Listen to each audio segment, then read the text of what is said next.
Hello everyone, welcome to a deck tech brought to you by MagicMan716.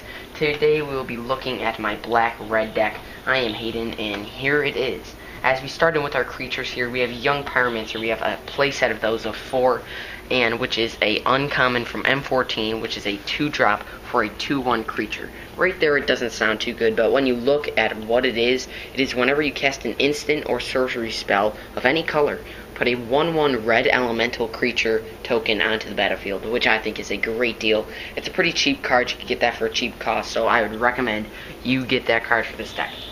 Next, we'll be looking at our 3-drops. We don't have any 1-drops, which is, I guess. We have a ton of 1-drop instants, though, so you'll like that. We're going to start off with 3 drops of Herald of Torment, which is a rare from Born of the Gods. It is a bestow creature where you could bestow its enchantment on a creature, and you'll give the enchanted creature 3/3 and flying, but I don't really do that. I mostly have it for flying and that it's a 3/3, which is unbelievable. So it's flying, but at the beginning of your upkeep, you lose 1 life, which I think is a pretty fair trade. So that's a great creature to have 3. Agent of Face, which is a Death Toucher creature, which you cannot have enough Death Touch in this deck. We don't have a ton, but it's awesome. And we have 3 Herald of Torments, too. Here we have Agent of Face, which is a 3-drop black creature from Born of the, actually not Born of the Gods, excuse me, Theros, which is a rare Death Toucher, and its heroic is whenever you cast a spell that targets Agent of Face, each opponent sacrifices a creature, which is unbelievable. That is a perfect, heroic thing for that. So, and that's a pretty cheap card if you can find it. I think it's like 129 or so. Next, we have a uncommon from Theros, Perforos Emissary, a 4-drop bestowed creature, which is enchanted creature, gets +2/+2 and can't be blocked except by 2 or more creatures. That right there alone is amazing. And on Perforos, you have Perforos Emissary can't be blocked except by 2 or more creatures, which I think is unbelievable. If the opponent has 1 out, you're swinging for 3 every turn. He can't block that. And we have 4 of those. Those are perfect, and those are pretty cheap to have. So we have 4 of those. We have 3 Agent of Fates, 3 Herald of Torment, and 4 Young Pyromancer. And our best card in the entire deck, by far, is Master of Cruelties from Dragon's Maze. This card right here is the greatest card in Magic, in my opinion. It is unbelievable. It's a 5-drop, 1 red, 1 black, and 3 colorless. It has First Strike, Death Touch, but it only can attack alone. Right there, you're like, that stinks. It's a 1/4 for 5. But then you read what it does. Whenever Master Cruelties attacks a player and isn't blocked, that player's life total becomes 1. And it doesn't assign its combat damage. But it becomes 1. They could have 47 life, gaining life the entire game, and you come in with that, boom, 1. That is beyond perfect. As that is our creatures, we have 4 of those. It's a pretty priced card. I think it's $2, which is not bad, I think, in here. So that is our creatures here. They'll be right up here if you need to see them. Next, we'll go through our artifacts. We have 4 artifacts. We have 2 Whip of Erebos and 2 Hammer of Perforos. Whip of Erebos is awesome. I'm only going to read you what it gives the creatures. It gives them lifelink. I'm not going to read this whole spiel. Basically, if you tap 4 mana, you get a card out of your graveyard with haste, and it can attack that turn, which I think is pretty awesome. So we have 2 of those. These are like $1 cards. They're pretty cheap. Yeah, those are nice. And here's a really cheap card, which is amazing. It's a 3-drop, and it is creatures you control have haste, and its little thing down here is sack a land. You get a 3/3 Golem token, which is awesome. So when you have a ton of land, this is a great card to put in to get a 3/3 Golem. So all your creatures have haste, which works very well. Next, we're going to look at our Planeswalkers here. We have 2 Liliana of the Dark Realms, which I believe is the greatest black Planeswalker that is legal so far. I have an M13 one and M14 one, which is no different from each other. They are the same. Its +1 is search the library for a swamp card. Its -3 is, this is unbelievable, target creature gets +X/+X or -X/-X until end of turn, where X is the number of swamps you control. So with +1 and -3 combined, that is extremely deadly. And its -6 is get an emblem with a add 4 mana, 4 skull mana or swamps to your mana pool, which is pretty good. I don't really use that much. I usually use it for its +X's and -X's. Next, we'll take a look at our instants. Coming from the top with the low mana, we have one Thoughtseize. I'm looking to get one more at a fair price. They're going for around 16 bucks now, but that is a one drop, which target player reveals his or her hand. You choose a non-land card from it, and that player discards it, but you lose 2 life. Which opening draw you have that card, that is unbeatable. Next, we have 4 Doomblade, which is destroy a non-black target creature, which when you're facing a red-green aggro deck, or pretty much any deck except if it's black, this card is unreal. All M14 uncommons, they're extremely cheap. This card is extremely expensive, that's why I only have one of them for right now. But these are 4 extremely cheap cards that work insane.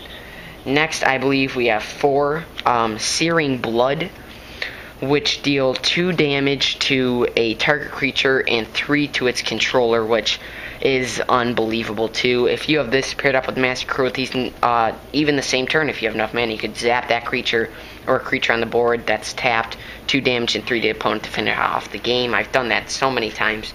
But yeah, Searing Blood's a uncommon from Born of the Gods. Next, we have 4 Dreadbore, which is destroy target creature or planeswalker. So whenever they have a planeswalker on the field, Dreadbore just destroys them. This card's unreal. It's from Ravnica. It's a rare, but it's not pricey at all. It's a very good card. I recommend it. And then we have 1 Rakdos Return, which is a mythic rare. Sorry, and it deals X damage to target opponent. That excuse me. That player discards X cards. Excuse me. And it is 1 red and 1 black and a colorless. Welcome everyone, welcome back. Sorry for that little miscue there. I had the case of the laughs. We finished off with our instants here. These are our instants, which are pretty awesome. Yeah, so far the deck's looking good. Next we have our land. We have 2 Temple of Malice from Born of the Gods, which is a scry land, which is around 5 bucks, I think, as of right now. And you tap to add a red or black mana, which is a must-have, and then you scry 1, but it comes in the battlefield tapped, so you can't use it that turn, but I think it's a good deal. Next, we have 10 Mountain. We have 10 Mountain here, which doesn't seem like a lot, but how much red's in the deck? You're really not using too much red. There's more black. You're just using red as an add-on or something. But yeah, so we have 10 there. And then we're running quite a bit of swamps here. We're running 13 swamps, as I just dropped one. There it is. We're running 13 swamps here, and these are my 2 favorite swamps. A unglued swamp and a foil swamp, I believe from the Odyssey pack. But yeah, so here are our swamps here. We have 13 of those. And yeah, and then we have our sideboard. So this is just if you're facing a deck with a ton of planeswalkers and your Dreadbore's just not doing it. You have Fated Flagellation or whatever from Born of the Gods, which is a rare, and it deals 5 damage to target creature or planeswalker if it's your turn, and then you scry 2. If it's your turn, you scry 2, which means look at the top 2 cards, pick them, put one on the bottom, put one on top, which is awesome. Next we have 3 Anger of the Gods, which if you're facing a red-green aggro deck and they got all small 1-drops out there with Death Touch or whatever, like Sedge Scorpion or something, you rip this out, clear the whole board, and they exile instead of death. And Dark Betrayal just sideboards for a Doomblade. This is destroy target black creature, which I guess if you're facing a mono black deck, this is a no-brainer to have this. It's just a great sideboard card. I would always run this card if I were you. Next is Elixir of Immortality, which is if you're facing a mill deck, this card is absolutely unreal. It's a 1-drop, and then you tap 2 and tap this. You gain 5 life, and then you shuffle your whole graveyard into your library, which all that hard work to get all those cards in the graveyard and you rip that out will ruin a mill's day. Next we have Death Bellow Radar, which is regenerated. It's a 2-drop for a 2/3. So if we ever Young Pyromancer's just not doing it for us and he's just always getting zapped, we throw this in. It attacks each turn. It's a 2/3 for 2 mana, and you could regenerate it, which regeneration is somewhat of a high cost. It's 1 black and 2 colorless, but that's fine. Next we have our tokens, 2 golems for the hammer, and then we just have some soldiers here for we don't actually need soldiers. I was originally running what was it? Crone Soldier in this deck, but yeah, we don't need those anymore. And last we have a two elementals. Excuse me, two elementals here. Actually, one. That one's worthless. We have one elemental for Young Pyromancer, and yeah. So there are our sideboard, our creatures. I hope you guys enjoyed this deck. Make sure you subscribe. Make sure you follow our Instagram page. Like this video, comment. We love you all, and stay tuned for Brandon's Etiquette of MTG. I have been Hayden. Thank you for watching my Black Red Deck Tech. See you guys next time.